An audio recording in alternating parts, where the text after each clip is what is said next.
सत श्री अकाल, नमस्कार। तो देवी और सज्जनों, कल हम लोगों ने पढ़ा था वेक्टर्स। क्या पढ़ा था? वेक्टर्स। तो वेक्टर्स के टाइप किए होते हम लोगों ने शुरू, जिसमें हम लोगों ने कितने वेक्टर्स की टाइप कर ली थी? 3। ये थे भाई 3। थर्ड वेक्टर हम लोगों ने पढ़ा था कोलिनियर वेक्टर। फर्स्ट पढ़ा था हम लोगों ने positive vector, sorry equal vectors. और सेकंड पढ़ा था हम लोगों ने नेगेटिव वेक्टर्स। और भाई बच्चों, हम लोगों ने थर्ड पढ़ा था कोलिनियर वेक्टर्स। ये थी हमारी लास्ट वीडियो। सो ठीक है देवी और सज्जनों, आगे शुरू करते हैं। क्या शुरू करते हैं? Next type. इजाज़त है? ओके, इजाज़त है, मिल गई इजाज़त। चलो करें फिर शुरू। कौन सी टाइप करनी थी हमें करनी थी फोर्थ टाइप। ये है बेटा फोर्थ टाइप, ओ इनिशियल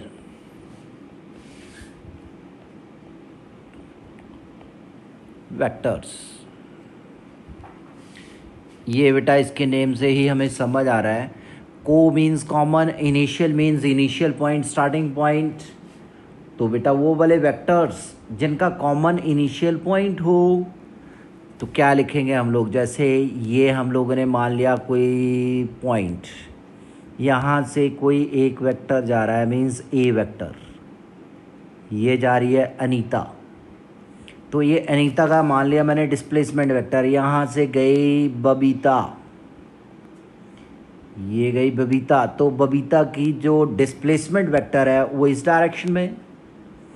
यहाँ से ये गई बेटे, कौन गया यहाँ से? चविता, सी वेक्टर, इसकी डिस्प्लेसमेंट मान ली मैंने। ये गई डविता, इसका हम लोगों ने मान लिया डिस्प्लेसमेंट डी वेक्टर। तो देखो बेटा, ये सारी की सारी सहेलियाँ हैं, एक्चुअल में फ्रेंड्स है। यहाँ पे थी ये ओ पॉइंट पे, लेकिन इनका बच्चे जो ये मूवमेंट का जो मोशन की डायरेक्शन है वो डिफरेंट है। ये अनीता की डायरेक्शन है, ये बबीता की, ये चबीता की, ये दविता की। तो इनके डिस्प्लेसमेंट वेक्टर्स या वेलोसिटी वेक्टर्स क्या हो गए बेटा? अलग अलग डायरेक्शन में जा रहे हैं, लेकिन उनका इनिशियल पॉइंट सेम है। तो हम इन सब वेक्टर्स को क्या बोल सकते हैं बेटा? को इनिशियल वेक्टर्स। कौन से वेक्टर्स? को इनिशियल वेक्टर्स। तो स्टेटमेंट लिखने की तो मेरे को ज़रूरत है नहीं है, मेरे को लगता है कि आपको समझ आ गई है बात, लेकिन लिख देते हैं। चलो, आप तो बच्चे हैं, आप तो भूल जाते हैं। 2 और more vectors, more vectors having common initial point, having को कॉमन लिखना था, कॉमन, मैं कुछ और लिखने जा रहा था। कॉमन इनिशियल पॉइंट, जिनका इनिशियल पॉइंट क्या है? कॉमन, आर कॉल्ड क्या बोलते हैं उसको, उनको बेटा? को इनिशियल वेक्टर्स। को initial vectors. So I hope so कि ये स्टेटमेंट आपको समझ आ गई होगी। और वेल बेटे, बहुत अच्छे आपको समझ आ गई। तो ठीक है बच्चे, अब फिफ्थ टाइप हम करेंगे, उनको हम बोलते हैं फिक्स्ड वेक्टर्स, या फिर इसको हम लोग एक और नाम देते हैं लोकलाइज्ड। एस से लिख लो या जेड से लिख लो, all depends upon you. Localised vectors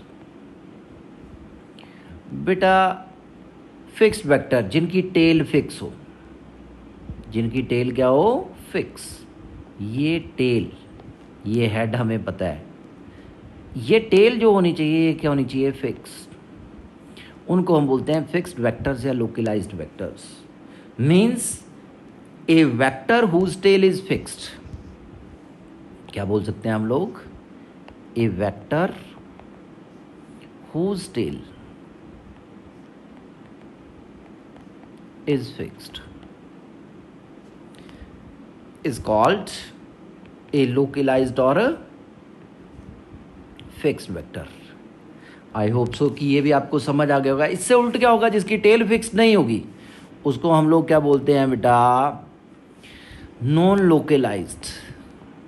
non localised और फ्री वेक्टर. इसकी स्टेटमेंट आपको समझ आ गई, अब खुद ही लिख सकते हो आप. Means a vector whose tail is not fixed, whose tail is not fixed is called, tail is not fixed is called, क्या बोलते हैं उसको बेटा, फ्री वेक्टर और लोकलाइज्ड वेक्टर. मेरे को लगता है बच्चों आपको ये बात समझ तो आ गई होगी, चाहे थोड़ी सी आई हो, बाकी थोड़ी थोड़ी आ जाएगी बेटा. 2-3 बार वीडियो देख लो, क्लास लगेगी, क्लास में आप समझोगे, क्योंकि ये क्लास से पहले की वीडियो तैयार कर रहा हूँ ताकि आप थोड़े से वार्म अप हो जाओ. तो नेक्स्ट बेटा 7th टाइप कर रहे हैं हम लोग. अच्छा, उसको नाम देते हैं, पहले ये डिस्कस कर लेते हैं 7th नंबर पे, पोजीशन वेक्टर. ये इसके नाम, ये इसका नाम ही कुछ ना कुछ बेटा, नेम सब कुछ बताता है. नेम से ही हमें पता चल जाता है किसी भी चीज़ के बारे में. अब कई बच्चे पूछेंगे कि सर आपके नेम से हमें कुछ नहीं समझ आ रहा. समझ तो आ रहा है, ऐसा कुछ नहीं है, आप समझते हो. बच्चे बहुत मन के सच्चे, इनको सब पता होता है, सबके नेम का सबको पता होता है. चलो अब बात करते हैं हम लोग पोजीशन वेक्टर की. तो पोजीशन वेक्टर, चलो इसको ज़्यादातर आर वेक्टर के साथ रिप्रेजेंट करते हैं. किसके साथ, आर वेक्टर के साथ. चलो अब हम समझते हैं इसके नाम से. वैसे तो मेरे को पता है कि 80% बच्चों को इसके नेम से पता चल गया कि ये किसकी बात होने जा रही है, पोजीशन की. किसकी होने जा रही है, पोजीशन की. तो ये मान लिया मैंने एक्स एक्सिस, इधर को मान लिया मैंने वाई एक्सिस, इधर को मान लिया मैंने जेड एक्सिस. ये तो आपको पता है, ये आप जैसे भी आप मानना चाहो, यहाँ पे आप x मान सकते हो, यहाँ y, यहाँ z, यहाँ x, यहाँ y, यहाँ z. ये मैंने आज भी आपको बताई है बात. तो अब बात करते थे हम, किसकी बात कर रहे थे, पोजीशन वेक्टर की. यस, पोजीशन वेक्टर की. सपोज कर लो यहाँ से ये origin, starting point, reference point, यहाँ से मान लो, क्या मान लें हम लोग, यहाँ से मैंने मान लिया कि तान्या ने मूव करना शुरू करा. तान्या इधर को गई, ये जा रही है तान्या, और ये देवी जी के माइंड में पता नहीं क्या आया कि देवी जी यहाँ से चले, ये पहुँच गए यहाँ पे. ये पॉइंट मान लिया मैंने, कोई भी पॉइंट, ये मान लिया पी पॉइंट. ये तान्या यहाँ पे पहुँच गया आगे. तो अब बेटा तान्या के पापा को क्या पता है कि उसने पता करना है कि तान्या कहाँ है. तो ये यहाँ पे तान्या के पापा पहुँचे, इन्होंने पूछा ये ओ पॉइंट पे जो भी ऑब्जर्वर होगा कि भाई तान्या कहाँ है. तो इस पॉइंट के विद रिस्पेक्ट बेटा तान्या के पापा को बताया गया कि तान्या यहाँ है. तो इसकी पोजीशन बताने के लिए, जो इसकी पोजीशन डिस्क्राइब करेगा वेक्टर, इस वेक्टर को हम लोग क्या बोलते हैं, पोजीशन वेक्टर. तो बोलने का मतलब तो सिर्फ इतना सा था कि सर हमने आपने सीधा बता देना पोजीशन वेक्टर ये होता है. तो बेटा ये कारण ये है, वो डायरेक्टली ऐसे नहीं बताएगा कि ये पोजीशन है. वो बताएगा कि अलॉन्ग एक्स एक्सिस जाओ आप 2 मीटर और 5 मीटर जाओ अलॉन्ग वाई एक्सिस, तब जाके आपको पोजीशन पता चलेगी. अब पोजीशन वेक्टर है जो वो ये वाला कहलाया बच्चे. तो इसका मतलब इस पोजीशन वेक्टर के 2 पार्ट्स हैं. क्या है, 2 पार्ट्स. उनको बोलते हैं हम लोग कंपोनेंट्स ऑफ वेक्टर. वो हम बाद में स्टडी करेंगे थोड़ी सी देर के बाद. तो यहाँ से हमें हमारा कॉन्सेप्ट था क्या, पोजीशन वेक्टर. तो ये आर वेक्टर क्या है, पोजीशन वेक्टर. तो अगर हमने सिर्फ एक स्टेटमेंट लर्न करनी है तो उसके लिए तो सिंपल सी बात है, a vector drawn from the origin. To describe the position of a particle. मान लो मैंने ये ड्रॉ कर दिया एक वेक्टर, किसकी पोजीशन बता रहा है ये बता रहा है पी पॉइंट की। तो पी पॉइंट की ये जो पोजीशन है, इसकी जो पोजीशन बता रहा है वेक्टर, उसको हम लोग क्या बोल रहे हैं, पोजीशन वेक्टर। तो यहाँ पे पी की जो पोजीशन वेक्टर है वो है आर वेक्टर, इसको क्या बोलेंगे, पोजीशन वेक्टर। बेटा सिंपल सी बात है, पोजीशन वेक्टर क्या है, वो वाला वेक्टर जो हमें किसी ऑब्जेक्ट की पोजीशन बताता है विद रिस्पेक्ट टू ओरिजिन। चलो मैं यही स्टेटमेंट लिख देता हूं जो मैंने अभी थोड़ी सी इंग्लिश में बोली। A vector which gives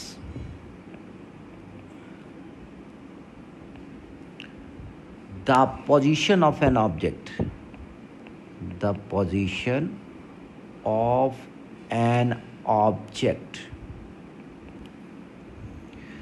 with respect to origin, with respect to origin, किसके with respect बेटा, origin is called position vector। ये लिख दिया मैंने, जो मैंने पंजाबी में वैसे बोला। अब मैं पंजाबी में जो बोला मैं उसको थोड़ा सा इंग्लिश में अलग तरीके से और लिख सकता हूँ। चलो मैं और वे में लिखता हूँ इसको और करके। A vector drawn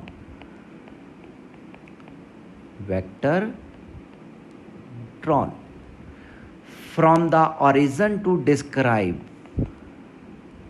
from the origin to describe, यार एक तो स्पेलिंग का लफड़ा, describe the position of an object,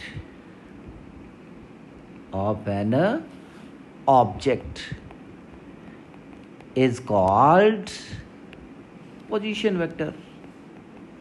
क्या बोलते हैं उसको बेटा, पोजीशन वेक्टर। तो आप बेशक ये स्टेटमेंट लिख लो, ये स्टेटमेंट लिख लो, मकसद हमारा हमें पता होना चाहिए कम से कम अपनी लैंग्वेज में कि पोजीशन वेक्टर क्या होता है। क्या होता है पोजीशन वेक्टर? सिंपल सी बात पंजाबी में, भाई जेड़ा वैक्टर सानू किसी पार्टिकल दी या किसी ऑब्जेक्ट दी थां दसे, किसी पार्टिकल दी थां बारे दसे मीनस पोजीशन बारे दसे। वो ठीक है बच्चे, तो आई होप सो कि आपको समझ आ गया होगा। अब बात करते हैं हम लोग नेक्स्ट वेक्टर की। अब बच्चे अब थोड़े से ना ये इंपॉर्टेंट टाइप्स शुरू हो गई हैं इसकी। अब इसका मतलब हमें ये आनी चाहिए इंपॉर्टेंट टाइप्स, ये बहुत ज़रूरी है क्योंकि ये बार बार यूज़ होंगी। ये तो अब मैं जो लिखने जा रहा हूँ ये तो बार बार यूज़ होगा। तो अभी कौन से नंबर पे आए हम लोग? एट्थ नंबर पे। चलो इसको देते हैं, बहुत ही इंपॉर्टेंट है point A, displacement vector.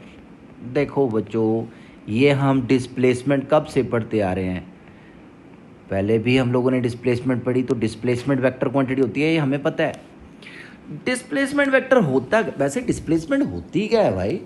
Change in position को बोलते हैं हम लोग displacement vector. Change in position, position change हो अगर किसी ऑब्जेक्ट की, तब उसकी क्या बोलते हैं, उसके जो पोजीशंस के बीच में शॉर्टेस्ट डिस्टेंस होता है, ऐसा कुछ होता है, आपने पढ़ा हुआ है। उस शॉर्टेस्ट डिस्टेंस को क्या बोलते हैं हम लोग? Distance. Means shortest distance between the initial and final position of a particle or object is called displacement of the particle. चलो बेटा, आप वेक्टर फॉर्म में इसको कर रहे हैं। देखो मैंने डिस्प्लेसमेंट को लिख लिया आर के साथ, डेल्टा आर के साथ। अगर मैं वेक्टर फॉर्म में लिखूंगा तो डेल्टा आर के ऊपर वेक्टर डालना है, डेल्टा के ऊपर नहीं। किसके ऊपर बेटा? आर के ऊपर। ओके, तो ये डिस्प्लेसमेंट वेक्टर की हम बात करेंगे। अब ये हमें पता है कि क्या होता है displacement vector, change in position. क्या होता है? Change in position. तो चलो बेटा, अब यहाँ पे फिर हम लोग वही काम कर लेते हैं। कौन सा? ये आ गया हमारे पास भाई कोऑर्डिनेट सिस्टम। मान लेते हैं हम लोग कोऑर्डिनेट सिस्टम में क्या क्या है। ये है, ये एक्स एक्सिस वाई एक्सिस, बस यही कुछ करना है हमें, एक्स वाई जेड ऑरिजन। बेटा पहले हमें क्या चाहिए, पोजीशन, क्या चाहिए, इनिशियल पोजीशन। ये मान ली मैंने इनिशियल पोजीशन, कहाँ पे मान ली, ये पॉइंट मान लिया मैंने P।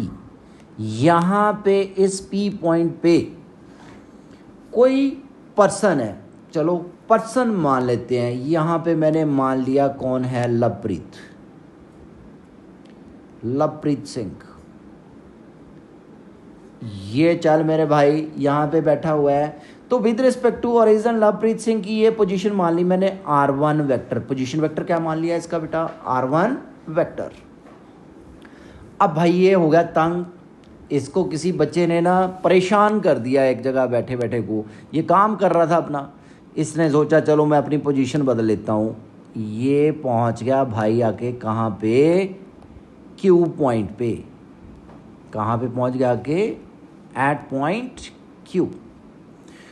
तो Q पॉइंट की पोजीशन है मान लो R2 वेक्टर, इसका पोजीशन वेक्टर क्या है, R2 वेक्टर। तो देखो भाई इनिशियल पोजीशन थी इसकी P और फाइनल कौन सी होगी, Q। तो अब बच्चे ये जो हमारे पास इसने ये शॉर्टेस्ट डिस्टेंस ट्रेवल करा, इसको हम लोग क्या बोलते हैं, डिस्प्लेसमेंट वेक्टर। तो अब किधर से किधर को गया, ये बात ध्यान में रखने वाली है। ये गया कहाँ से कहाँ, P टू Q। तो बेटा ये PQ वेक्टर जो आएगा इसको हम लोग बोलते हैं डिस्प्लेसमेंट वेक्टर। कौन सा वेक्टर, डिस्प्लेसमेंट वेक्टर। तो बच्चे अब स्टेटमेंट में हमें पता है डिस्प्लेसमेंट वेक्टर क्या होता है एक्चुअल में, स्टेटमेंट में चेंज इन पोजीशन। अगर वेक्टर बोलेंगे डिस्प्लेसमेंट के साथ वेक्टर लगाएंगे तो हम क्या बोलेंगे, चेंज इन पोजीशन वेक्टर। क्या बोलेंगे, चेंज इन पोजीशन वेक्टर।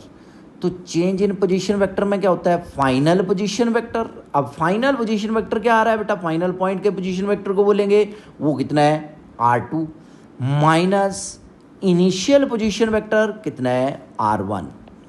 तो ऐसे हम फाइंड आउट करते हैं क्या चीज़, डिस्प्लेसमेंट वेक्टर। देखो ये क्या है, फाइनल पोजीशन वेक्टर, ये क्या है, इनिशियल पोजीशन वेक्टर। तो हमें पहले हम लोगों ने स्केलर फॉर्म में इसकी स्टेटमेंट लिखी थी, change in position, that is called displacement. अब डिस्प्लेसमेंट वेक्टर की बात करेंगे तो change in position vector. Change in position vector में क्या आ गया बेटा, final position minus initial position. तो ये हो गया हमारा displacement vector. This is a mathematical form of displacement vector. अगर इसकी हम स्टेटमेंट लिखेंगे तो स्टेटमेंट क्या आएगी बेटा, 8th पॉइंट में हम लोग स्टेटमेंट लिखेंगे डिस्प्लेसमेंट वेक्टर की। तो क्या बोल सकते हैं बेटा, एक तरह से ये डिस्प्लेसमेंट वेक्टर है क्या है, लाइन सेगमेंट। क्या है ये, एक line segment drawn from initial position to final position. तो यही मैं स्टेटमेंट यहाँ पे लिख देता हूँ, the displacement vector, the displacement vector क्या होता है, of an object is the line segment drawn from its initial position. कौन सी पोजीशन बेटा, initial position to final position, final position. This is the statement of what, displacement vector, and this is the mathematical form to derive the displacement vector. So I hope so कि आपको ये समझ आया होगा। भाई देवी और सज्जनों, अगर आपको वीडियो पसंद आई तो बेटा वीडियो पे ना जरा लाइक जरूर करना बेटा, कमेंट जरूर करो, तभी मज़ा आता है। देखो बेटा कमेंट्स देखूंगा मैं तो थोड़ा सा हौसला सा बढ़ जाता है कि नहीं और वीडियो बनाएं, आपके लिए ही है, उसमें क्या है। तो ज़रा लाइक ज़रूर करें, और जिसने चैनल सब्सक्राइब नहीं किया है वो सब्सक्राइब करें। सो बहुत बहुत धन्यवाद, मिलते हैं हम नेक्स्ट वीडियो में। Tata bye bye, next video तक।